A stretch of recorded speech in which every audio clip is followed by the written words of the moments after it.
Well, Dugan, look at you, all here bright and early. Yahoo!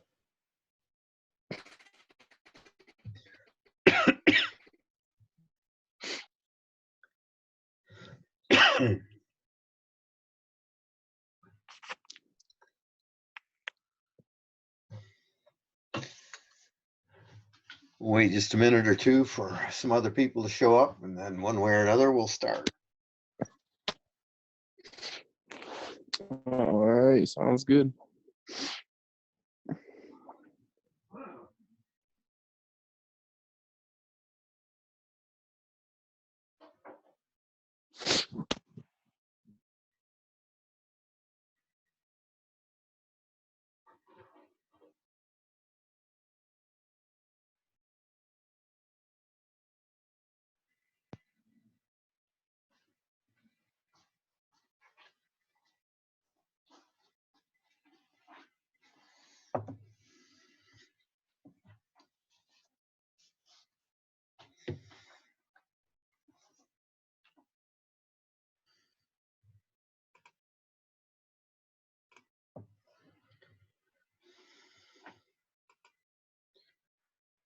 Okay, let's see.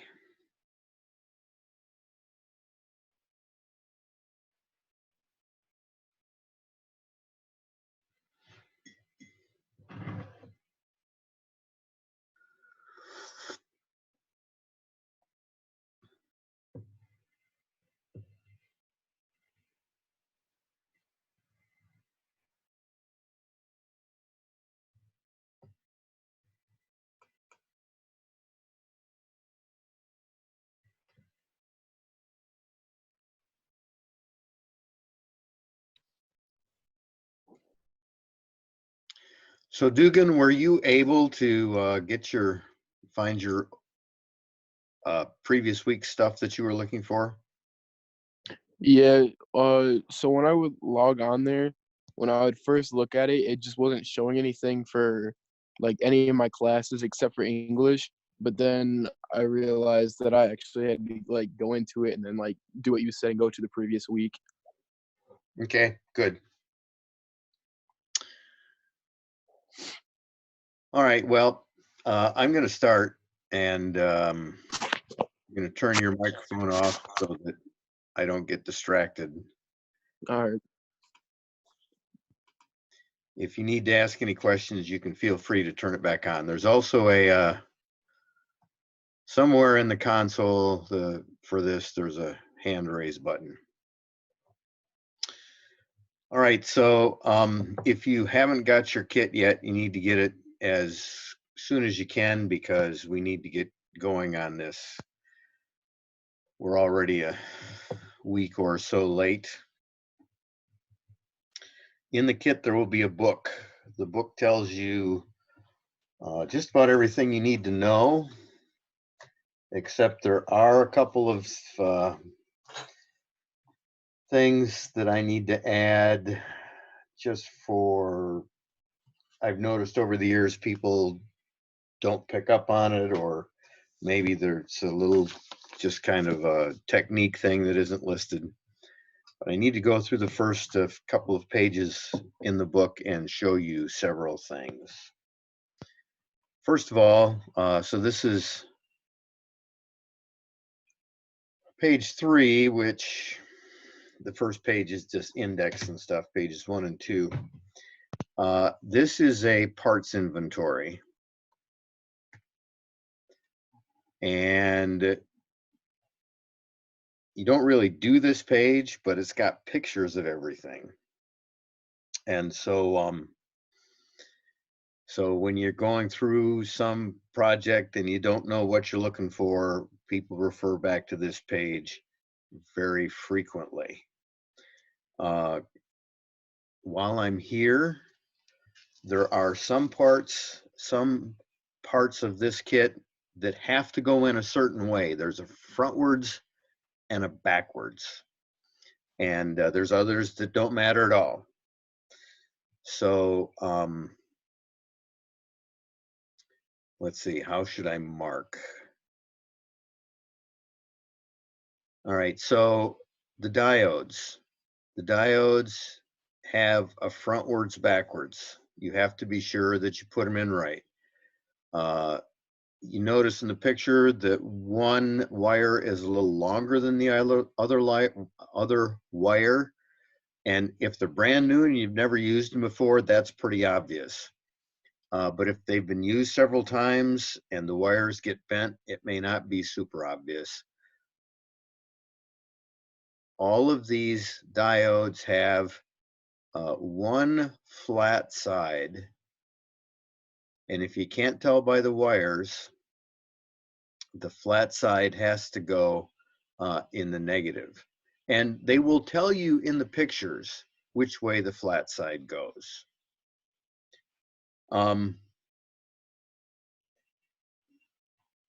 The transistors down here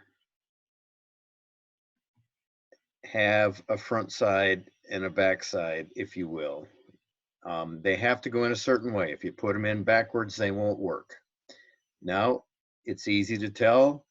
You can kind of make it out in this picture that there is one side of the transistors that is flat and the other side of the transistors is rounded. And again, they will tell you in the pictures flat side, so you put it in right.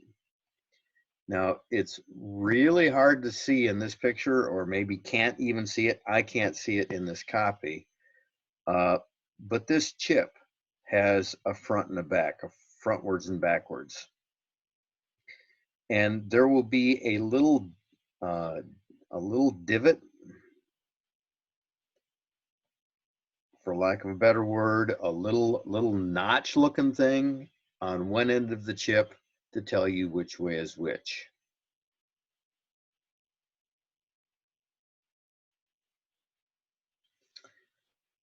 These also have a frontwards and backwards.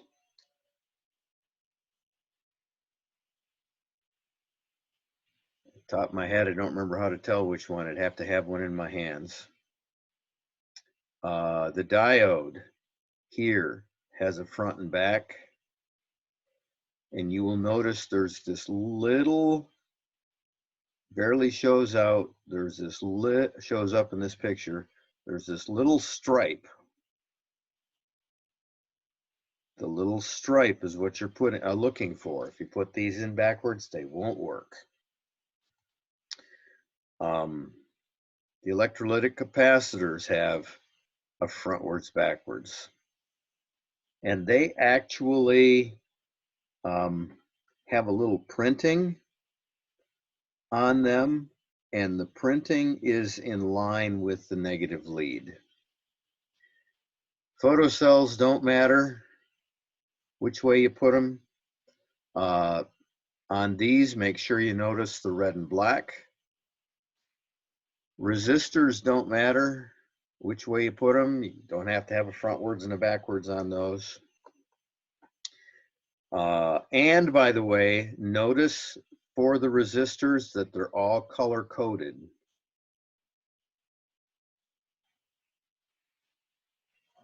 And this little, it's easier to read in the real book. This little dark thing tells you what the color code is. So if it tells you you need a 10K resistor, it would be brown, black, orange, gold. Now, if you hold it the other way, it's gold, orange, black, brown. So the last one is always, well, in the ones we're using, the last one is always gold. Sometimes I think they use silver, but in the ones we're using, the last one's always gold. So if your first color is gold, you've got to switch it and read it the other direction. Seems like there was something else.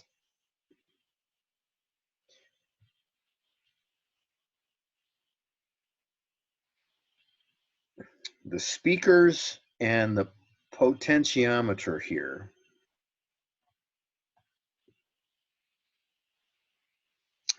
The speakers and the potentiometer, you need to be extra careful with the wires.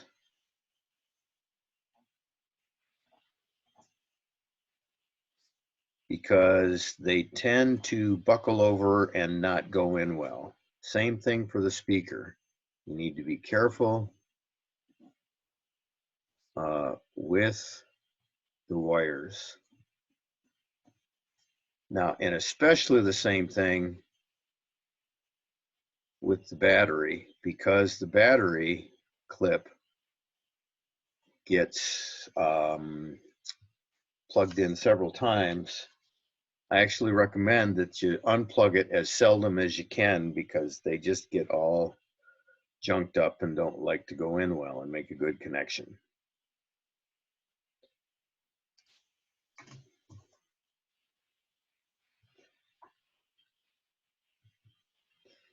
All right, this page is just general information. Notice that these compare the picture with the schematic symbol. The good news for you is the kits give both a picture and a schematic symbol. So you don't actually have to be able to read the schematic symbol. Well, sorry that one didn't focus better. It looked pretty good on my phone. But the good news is I wasn't going to tell you much on that. Just wanted to point out it was there.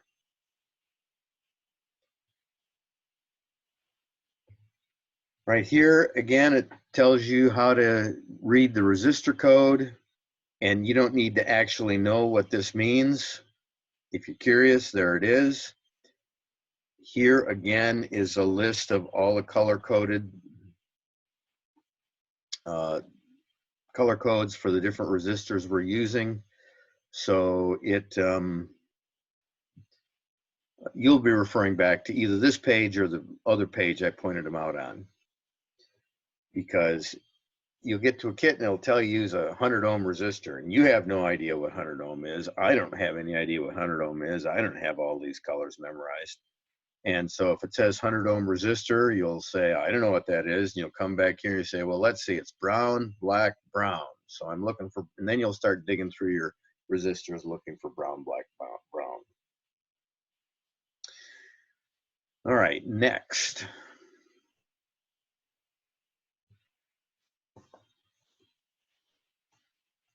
The circuit board. This is called, okay, this is a solderless circuit board. I'm going to go to a brighter color. This is solderless, and it's always been a mystery to me why they say solder and not solder like soldier. But this is a solderless circuit board, commonly referred to as a breadboard. Why it's called a breadboard, I don't know. But what it lets you do is it lets you connect electronic devices without actually having to solder them together. Get out the solder and melt the soldering iron and melt some solder. Now, these are what we're going to plug all of our parts into. And there's a few things that are helpful to remember. Pick a row, any row. They've got one circled. But this row, all 5 of those holes are in electrical contact to each other. So any wire you put in any of those 5 holes will be connected together with any other wire you put in those 5 holes. Doesn't matter which 5, pick a 5, any 5, the 5 they've circled. The 5 up here, doesn't matter. You put them in, anything you put in those 5 holes is in electrical contact with each other. Now you will notice it's pretty tiny, but and it is small on your board, but you'll see it if you look. It's not printed with ink, probably. It's probably just raised letters, but it might be printed with ink. I didn't look at the ones that that came in yesterday. But you'll notice there's numbers down the side and letters across the top. So if they say C10, it's C down this row and 10 here. Now, it's kind of not really important. If it says that you should put a wire in C10, it's not really important if it goes in C9, as long as all of the wires that go in C10 in the 10 row are moved to the 9 row. So, okay, if you don't get what I'm saying, make sure that you do follow the letters and numbers in the instructions. But if you get it, doesn't really matter if they're off a row as long as they're all off a row. So those numbers aren't completely magic, but anything in a row is in electrical contact with each other. So if you have something that's supposed to go here and something else that's supposed to go here, they're not in electrical contact.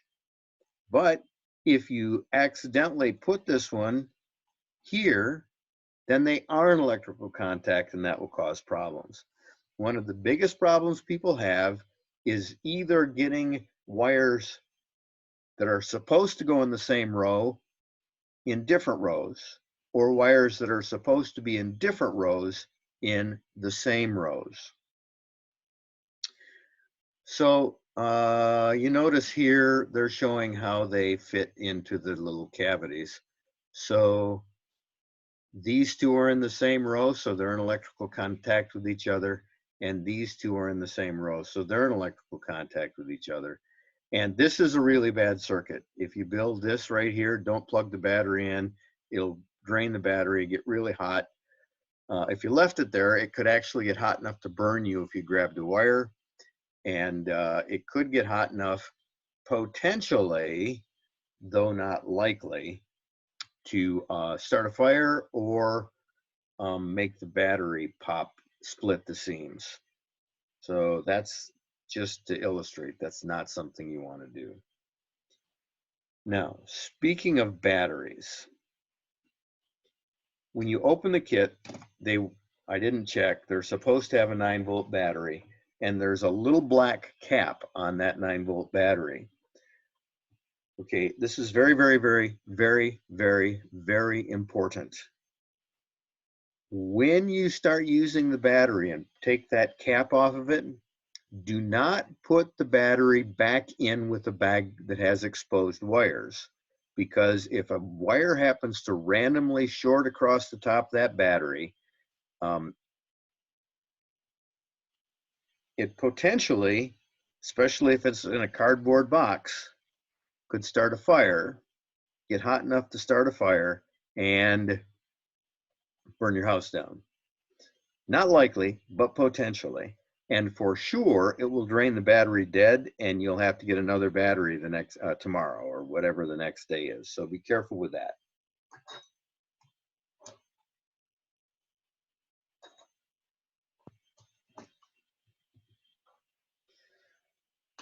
All right, the picture on the left, page 11, is just illustrating what solderless breadboards do. See, if we were building this with just the wires, we would have to solder all of the wires together. But if we do a breadboard, because the rows are in electrical contact with each other, we can shove them in and they work, and then we can pull them out. Now, let me talk for a minute about shoving wires in. When you start to push a wire into one of these little holes, it doesn't matter which one. When you start to push a wire into a little hole, you'll go in just a little bit, super easy, and then you'll feel some resistance. What you need to do is, once you feel the resistance, you need to push hard enough to feel the wire move just a little more and stop. That's when basically what you've got inside that little hole, if we're looking sideways, inside that little hole, you've got a little piece of metal, and our wire is supposed to hit this piece of metal and shove past it. It's a terrible picture. but the wire is supposed to, this wire is supposed to hit this piece of metal and then shove past it and be pinched in it. So if you just push the wire into the hole far enough to touch that little flap, you probably almost for sure, sometimes you get lucky, but almost for sure it won't work. So you've got to push into the hole to feel resistance, and then push a little more until it goes all the way in. Now, the wire needs to be straight. You need to push straight. If you've got a bend in the wire, or you push a little crooked, or you push too hard all at once, it will, instead of sliding in, this wire will buckle. Most of the wires can be pulled back straight, but particularly the speaker wire, the ones I pointed out to you earlier, the speaker wire, the potentiometer wire, and the battery wires tend to, if they get bent, they get all frayed up and they don't work anymore. So you need to be really careful with that.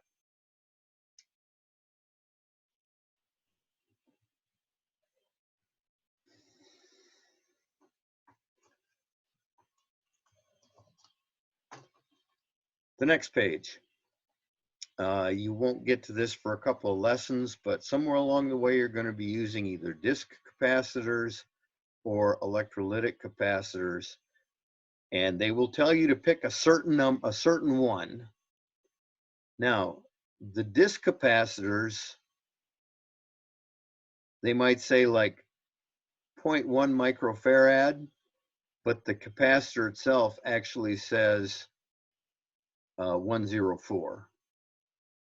So that shows you how to read the disc capacitors. And by the way, some of these disc capacitors are tiny. I mean, man.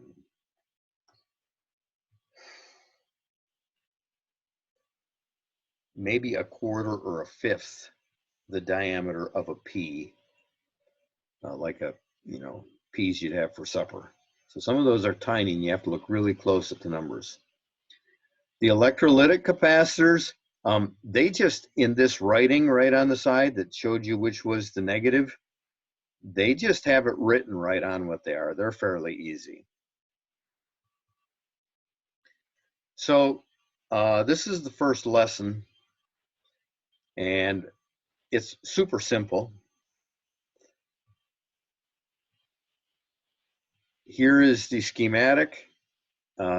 Some of you probably can follow the schematic. Some of you definitely can't. Here's the picture. If you just read the picture, notice, for example, that this wire is in the same row with this wire, so they're in electrical contact. These two are in the same row. It's important that they're in the same row. These two are in the same row, and so on. I'm not going to go through every single one. But notice right here, it tells you where to put the flat side. Put the flat side so it connects to the black wire in the same row as the black wire. And push them in straight. Now, notice this little box light right here. It says, there's an arrow. Do not touch the W3 wire, W3. Do not touch the W3 wire to these wires on this end. Now, here's the thing about LEDs.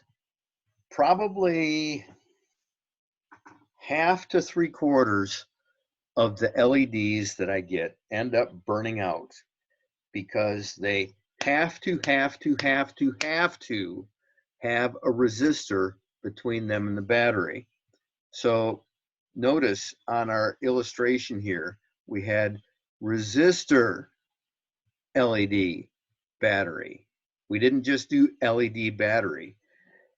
If you just start shoving things in, or if you touch this wire, this light straight to the battery, boom, it's gone. That's all there is to it.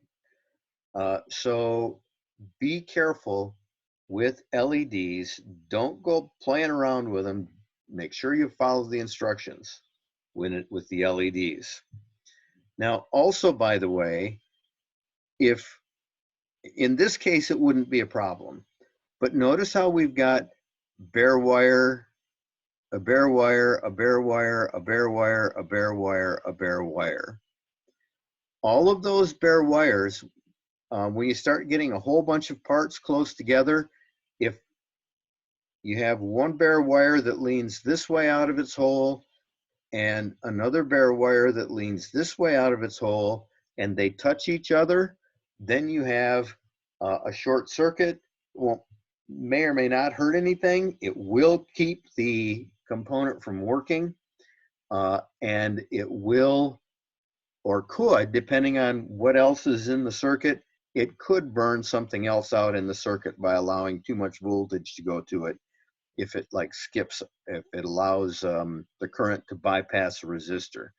So make sure that you are not letting that happen where two wires that aren't supposed to be touching are touching because they're leaning against each other. You should always check for touching wires before you plug the battery in.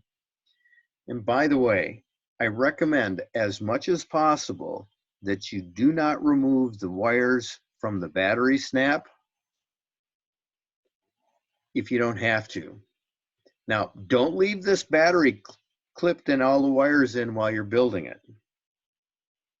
You can clip the battery and unclip the battery. Sometimes they're pretty tight and it's a nuisance, but you can do it. So do not leave this battery connected while you are changing parts around. That's a good way to burn things out. So there you go.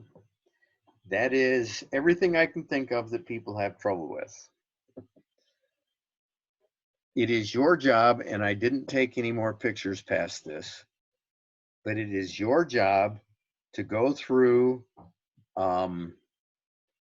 this book, building these little devices. The first several are just super simple, telling you how this or that or the other thing works. You can build these anytime you want, but I will be, I need to check them. And I will be opening a, what is this, Zoom. I'll be opening a Zoom meeting in the mornings at 8 o'clock, and I'll work on something else. You can work on the devices. If you have any questions, you can show me in your camera, and I can try and help you. And when you get it working, you can show me that you got it working, and I can give you credit for it, and we can move on to the next one. I know that 8 o'clock is a terrible, ungodly hour to be ready to do something. But it's when there's time in the schedule. And you can build something, you know, another time of day and have it ready to show me at 8 o'clock, but, or have your parents show me at 8 o'clock. But there's not enough days left in the year. And even if we'd had this on the first day, there is not enough days for you to just do one a day. Some of these only take 5 minutes, 10 minutes. So some of the early ones you should be doing 3 or 4 in a day, and the later ones take longer. All right, so any questions? Gwen, I think you should go back and watch, after I get it saved to YouTube, I think you should go back and watch the first part that you missed. There's some important information there. Otherwise, I'm going to turn you loose. Have a good day, and I'll be looking to see some things working tomorrow. You should make sure you get the kit from the school as soon as possible. We're short on time. All right? Have a good day.